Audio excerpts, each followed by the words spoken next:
तर नमस्कार मित्रांनो, पुन्हा तुमचं स्वागत आहे LP द मराठी ब्लॉगिंग चॅनलमध्ये। खरं तर हा ब्लॉग काढणार होतो, पण तिथे मी जेव्हा त्या गल्लीत गेलो, देवीचं आगमन होतं तेव्हा वाजवायला, एवढी कंजेस्टेड जागा होती, ते लोकांनी हातगाडी त्या गल्लीत घुसवली। आणि मी त्या लोकांना मानतो का, कारण खूप वेळ ते लोक देवी हातात घेऊन होते। आमचे भोंगे वगैरे तिथे निघालेले, युनिट वगैरे तुम्ही बघू शकता त्या पुढच्या ब्लॉगमध्ये। आवडला तर नक्की ब्लॉग लाईक करा। चला आता भेटू डायरेक्ट ब्लॉगमध्ये।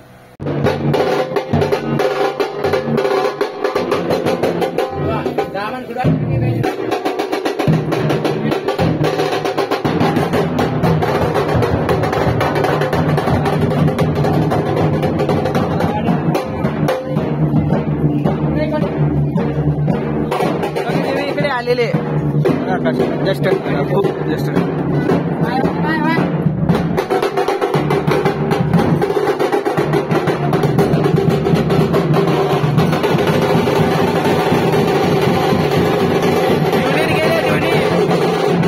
कनेक्शनच करतो। इथे युनिट लागत होते वरती, आता ते खाली बांधले। एवढी कंजेस्टेड जागा आहे बघा। ते बिचारे लोक देवी हातात घेऊनच उभे राहतात। क्या रे आता कधी चालू होईल काय माहिती नाही। चालू बघूया, चला बघा।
Лица номера, я